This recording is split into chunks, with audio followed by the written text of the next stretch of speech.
Hi, Rick. Thank you so much for being with us today. Oh, thanks for having me, Meg. I'm excited to be here.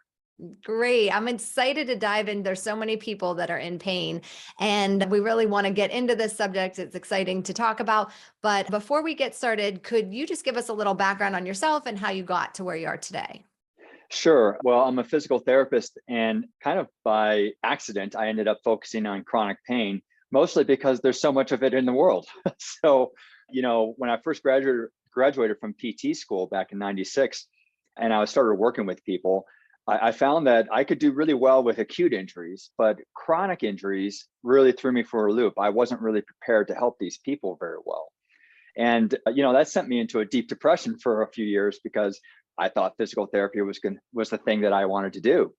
And here I was, not very good at it. So I really came to a crossroads, and I had to really decide, look, I've got to figure something out. I got to figure out how to help these people or get out of physical therapy, because there's so many walking wounded out there. And so that's what kind of caused me to really rethink why pain is happening, and look at perhaps unusual places to find my answers. And that's when I put all of this information together into my Fixing You method, which has helped a lot of people. That's so great. Well, let's dive in. Let's dive into the Sure. fixing you and get started. So, I think one thing when we're talking particularly about back pain, neck pain, pain like that, we can't ignore posture. So, can we start there and give us some advice of what you look for in posture and how we can work on our posture? Yeah. So let's think about this like an onion. So we're going to peel away pieces of the posture as we go along, I think. So I think it's important for people to understand that really there are commonly two patterns of issues that are causing most back pain. All right. And one of the most common ones is from a spine that's either too arched, or it has too many forces trying to pull it into an arch. And a simple test to figure out whether this is you is, if you lie down on your back, does your back feel better when your knees are bent and hugged to your chest, or just with your feet bent? Or does your back feel better when your legs are straight? 99% of the people who are listening will say, oh, my back feels a lot better when my knees are bent or hugged to my chest. Well, what's happening there? Well, the easy answer would be that your back is flattened more when your knees are bent. But really think of it like this. Instead of flattening the spine, what we're doing is removing the forces that are pulling the spine into an excessive arch. So it's not about changing the shape of your spine. It's about changing the forces acting on your spine. Some of those common forces are all coming from your legs. For instance, tight thigh muscles attached to the front of the pelvis. When they're tight and you stand up, it tilts the pelvis forward, which then causes the back to arch more. All right. So this is kind of what the Fixing You method is about, is understanding things from a systems standpoint, rather than just looking at a problem in the back and saying, oh, this vertebrae is off, or this one tissue is damaged, or whatever. We look at the whole system that's affecting those vulnerable issues in the back. So to go into habits, if everyone stands up, they'll notice that after a minute or two, their knees start to lock backwards and straighten.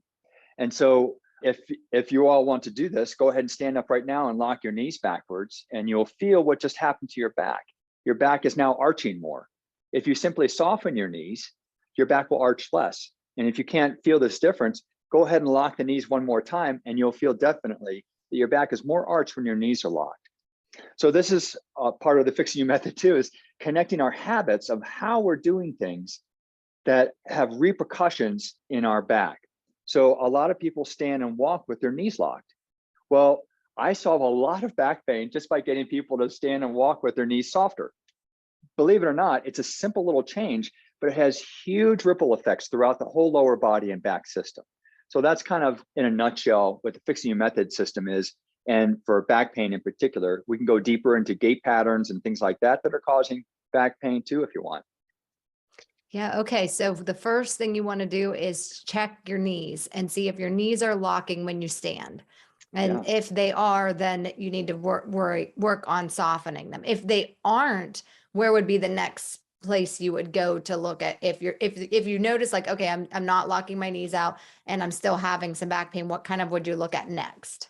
Yeah, well, first of all, if you're not locking your knees out, I would be very surprised, Okay. because probably 90% of the people with chronic back pain are locking their knees. Gotcha. And why are we doing this? Well, often it's an energy conservation move. if we lock our knees, now we get to stand on our joints and we don't have to use our muscles. So one of the things that when I get people to start unlocking their knees and they start walking with their knees softer, they're just like, gosh, you know what? My legs are so tired walking like this. Yeah, because now you're using your muscles instead of your joints to walk. So I would be surprised if you're not locking your knees Okay. and really pay attention. So, and a lot of people, what I actually end up doing is I put a little piece of tape on the backs of the knees so Okay. that when they do lock them, the tape gives them feedback that, you know, it pulls on the tape and then they get that, oh, and you would believe how many people are just like, I never thought I was locking my knees, but when you put that tape on my knees, holy smokes, I'm locking my knees all the time. I just didn't know it. And Okay. that's the case with most people. So that, believe it or not, is a really biggie. So if you think of, you know, the habits that we have as hammers that are hammering vulnerable parts of your body, if you start unlocking your knees when you're standing and walking, that's going to, and you take 10,000 steps a day, let's say, then Mhm. you're removing 10,000 hammers that are hammering on your back all day long. So it's a real big deal for a lot of people.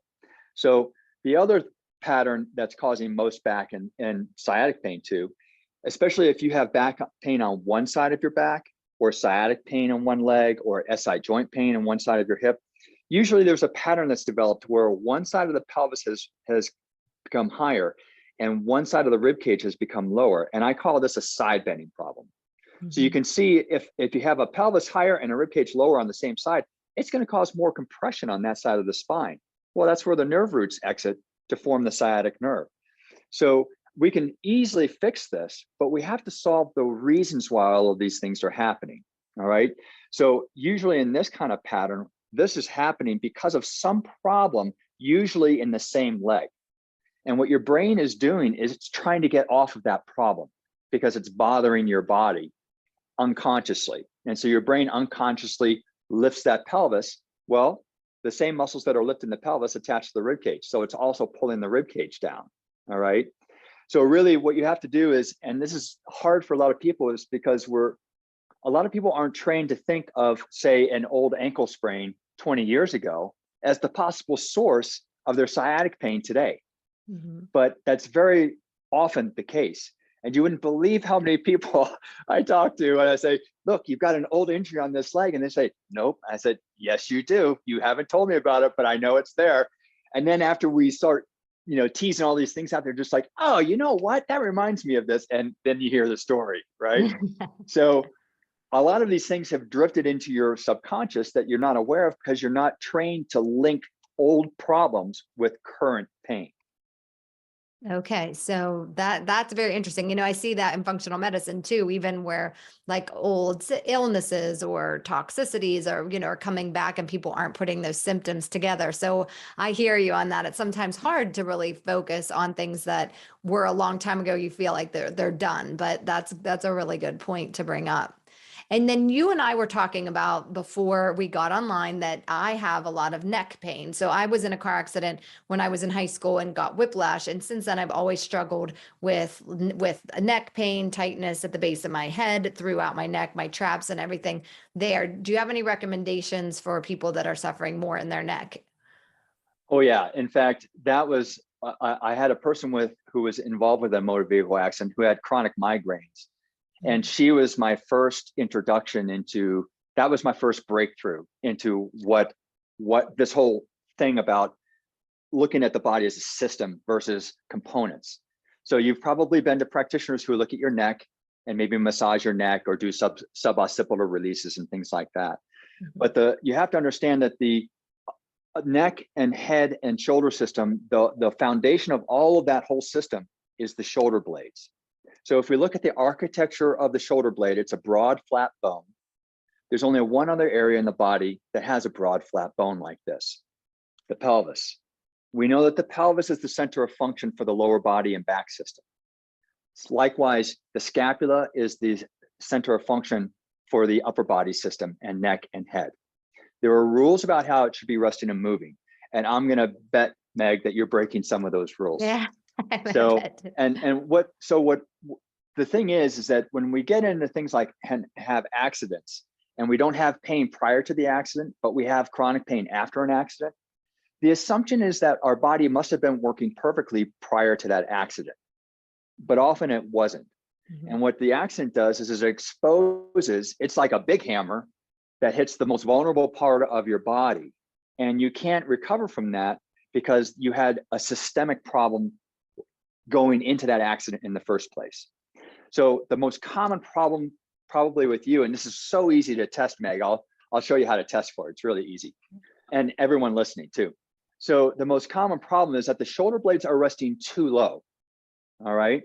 And so when they are resting too low, the function of the shoulder blade is to help the arm move up overhead. Okay. So one of the ways it does this is by elevating and rotating to help support that arm when it's moving. Well, through a lot of different reasons, that stops happening in the shoulder blade. And so now when you raise your arm, the big muscles of the shoulder blade aren't helping anymore. And we've got massive muscles that should be helping us here. So when they're not working, there's one little muscle that attaches from the corner of the shoulder blade into C1, 2, 3, 4 of the neck. And it's called the levator scapula. And it's like a little pinky muscle. Well, the big muscles that move the scapula, I always describe as big hand muscles. They're powerful, they have lots of functions, but a little pinky muscle doesn't have all of that. It has only one job. Levator scapula means to elevate the scapula. So if the big muscles aren't doing their job for the shoulder blade, it's all up to this little tiny guy. And then he attaches into the cervical spine or the neck bones, and then can cause compression, side bending, rotation, all sorts of problems in the neck. It creates headaches too. So my guess for you, Meg, is that you probably have depressed shoulder blades. And here's an easy way to figure that out. All right. I devised this little test myself long ago when I had that MVA patient. So what I realized was, hey, if these shoulder blades are causing the problem, then if I just simply lift them up, that should relieve the problem. So this is how you'll have someone do this for you.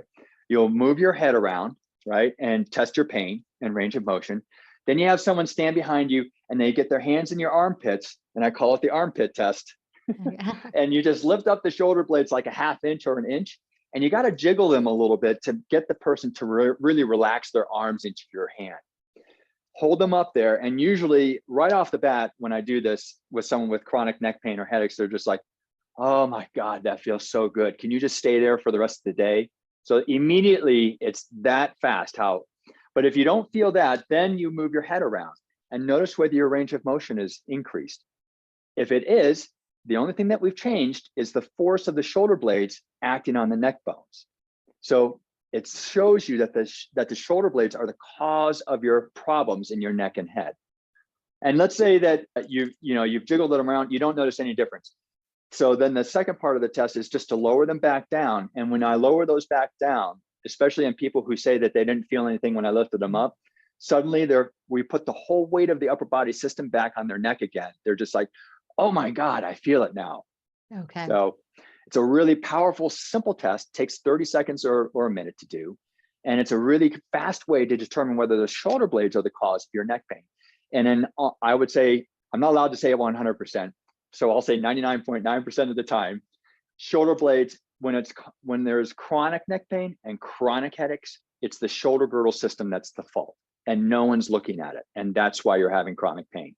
Wow, that's really enlightening. Now, if we find this out, if you're someone if you're one of those 99% and you have the shoulder blade issue with they're too low, what do you recommend? What do we do about it? Yeah, so, well, one of my home programs is for fixing neck pain and headaches, and it fixes the shoulder girdle system as it relates to neck pain and headaches.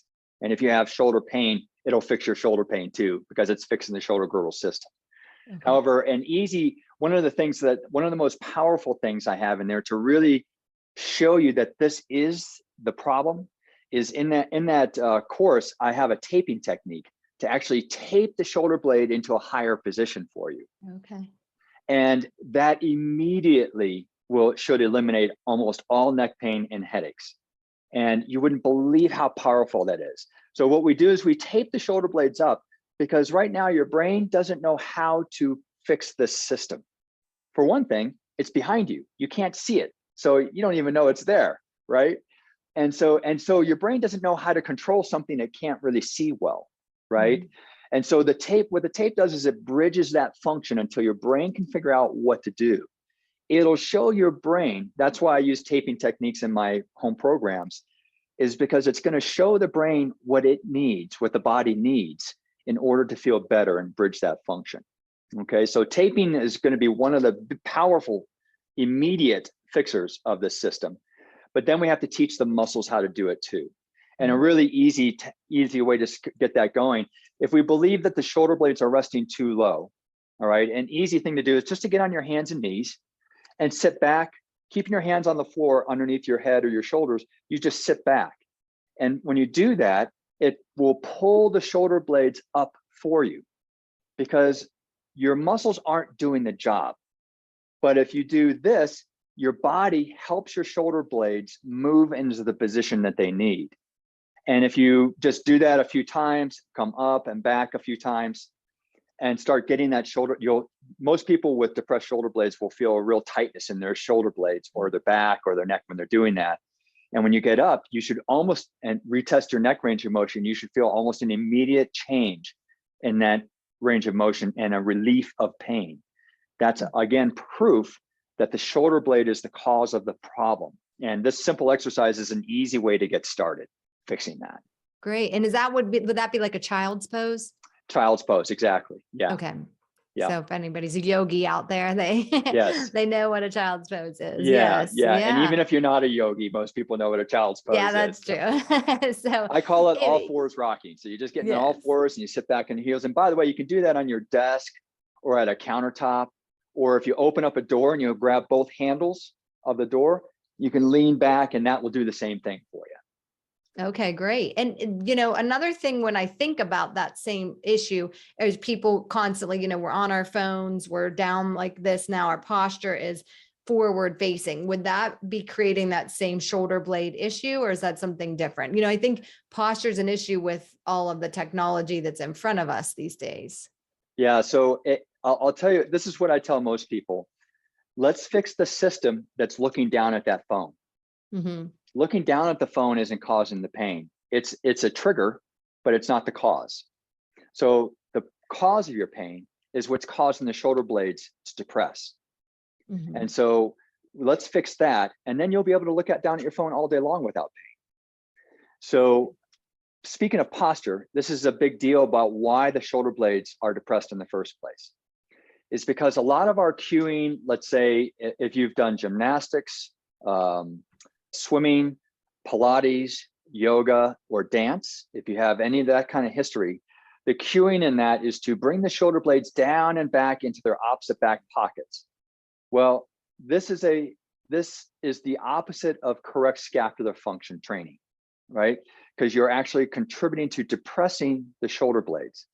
I understand why this is happening because I think the aesthetics of dance have like morphed over into gymnastics, yoga, and Pilates. So we're all trying to get this nice long looking neck, right? That they love to see in ballet, let's say. Mm-hmm. But in order to achieve that long neck, you're depressing your scapula. And your scapula are not designed to create posture in your body. So not only are you locking them down into a deeper position, but they're constantly engaged in this motion because you're using your shoulder blades to create posture instead of your core. So I can take your listeners through a way to break this pattern up if you want to. That would be great. Yeah, it helps back and neck pain. So let's just put my skeleton away for a second here. All right, so and you can do this too if you want, try it out, Meg. So I'm going to back up a little bit here. You put one hand on your chest and the other hand on your belly and take a deep breath in. And when you inhale, you'll feel that your rib cage lifts. And when you exhale, you'll feel that the rib cage lowers. So now what I'd like you to do is inhale again, feel the rib cage lift.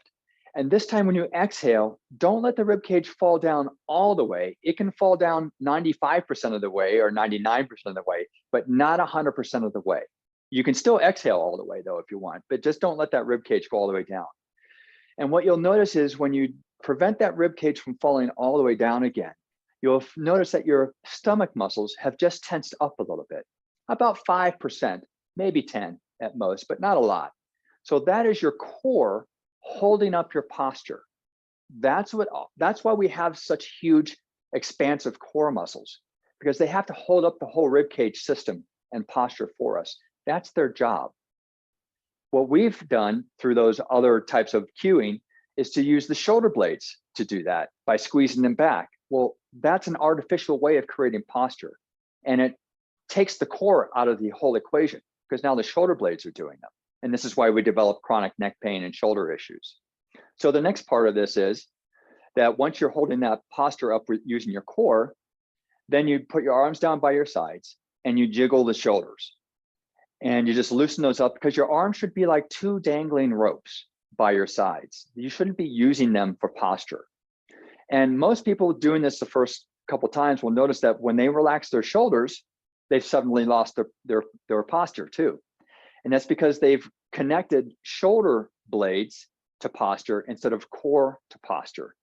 So this is a way to disconnect that connection and learn to relax your shoulders while training your core to hold your posture up. And the one last thing I'd like to say about that is that a lot of people will then think, because more is always better, right? So they're going to think, well, if I contract my core even more, I should hold my posture up even more. No, that's not how it works. The body isn't, you don't need 100% contraction of your stomach muscles to do this. We've just found that even 5% is fine. So the focus shouldn't be just on contracting the stomach. That will happen naturally if you hold the rib cage in the correct position. Don't worry about the core turning on. You've already proven to yourself that it's going to turn on all by itself without you even thinking about it. That's the way the body should be working. We shouldn't have to think about constantly engaging some muscle here or there in order for us to work. If we function correctly, it will turn the muscles on and off as they should, naturally. Wow, that's very helpful. And I could feel it as soon as I didn't let my breath go the whole way, my core did tighten. So it's really Yeah, neat how you can just see how your body naturally reacts. I wouldn't have suspected it. yeah, isn't it? It's so incredible. And this is the thing is, a lot of people just think, oh, this is going to be a big hassle. No, it's so easy and simple. All you have to do is know what to do. And your body wants to do it naturally. So if you just teach it how to do that, we've just forgotten how to do these things from all of our messages and training that we've had throughout our lives. We've deconstructed all of this, and so now we've got to put it all back together again. Yeah. So I was a dancer as a child. So you're There we putting go. all the pieces together for me in this, that, all the posture. And I thought, oh yeah, I do. You feel like, okay, you got Yes. to roll your shoulders back and stand tall and all of those connections. So I I've think seen you're so many giving me dancers a with lot of chronic, clues. yeah, so many dancers I've seen with chronic neck pain and headaches. And this is why, because they're quite strong. You all are quite strong, but you're using those muscles in the wrong ways. So, Yes. Yeah. And yeah, then let's dive in a little bit into gait, because I know that's sure. another thing you say can make a big difference. So the way Yeah, we're walking. right. So I mentioned before that locking the knees is causing the back to arch, but locking the knees also has a lot of other repercussions too. One of them is that it turns off the butt muscles. All right. So when the butt muscles turn off, then our hip joint starts tracking poorly in the hip socket, and we develop types of hip pain, front, side, back hip, back pain, pelvic pain, because the butt muscles also position the pelvis in the correct position to unload the spine. And then the butt muscles also help rotate and control the rotation of our thigh bone when we're walking. And then further down the chain, it also helps the degree of foot flattening that's occurring when we're walking.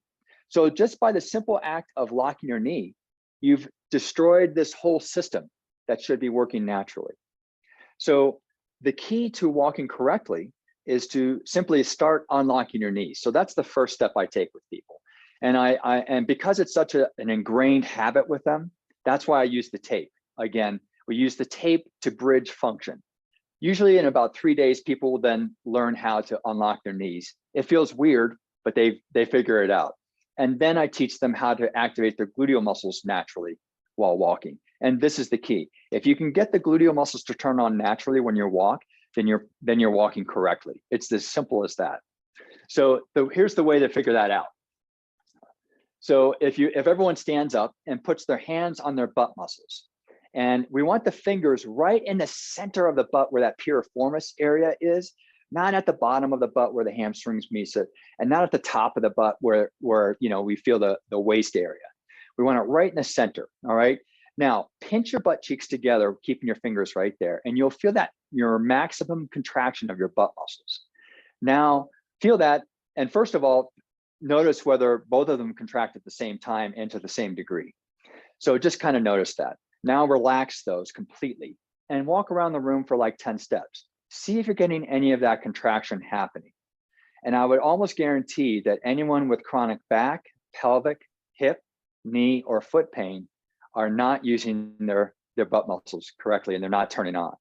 So here's how we turn them on. The easy way is to just simply go up on your tippy toes, and now walk around the room on your tippy toes, and you'll notice that your butt starts turning on, right? And then if you start lowering your heels back down to the ground, it stays turned on.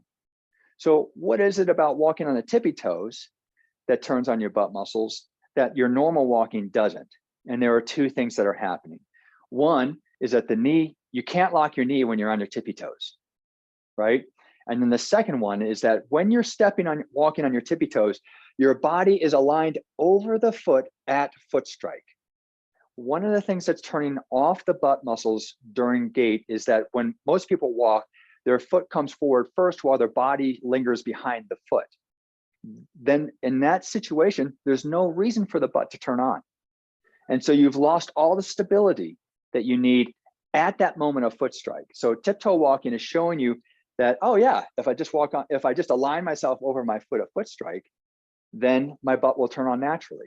Just like when we played around with the core stuff, it'll all happen naturally if you just make yourself do it right. And so walk around on the tippy toes, then lower your heels down, continue walking around, and you'll feel that the butt stays on. It's staying on because you've already changed how you're walking. Now that your heels are down, your brain is saying, oh yeah, this is how it should be. You're retraining your brain how to walk correctly again. And usually in another 3 to 5 days, you'll have that mastered and you never have to think about it again. Okay. But in order to break up all of this bad training that you've developed over all of these decades, you've got to take a little bit of focus. And usually the taping in the back of the knee is the thing that helps people remember. To do it. Yeah, that's what I was just going to ask you. You said about, so you should do it like a few times a day. So tape your knees and then do that exercise a few times a day for like, let's say a week, and see if you can notice a difference going forward. Well, the exercise, so you can look at it as an exercise. Mm-hmm. But I don't like to look at it as an exercise because our thinking is, oh, I've got to do my exercise. And I don't have time. But really, anytime you get up from a chair and you start to walk, mm-hmm. you should take your first 2 or 3 steps on your tippy toes to get your body aligned correctly, to turn on everything as it should. And then you can forget about it. So it should be every time. And then pretty soon you'll be getting up from that chair without having to get on your tippy toes, because your brain will have, adjusted and made these changes naturally for you.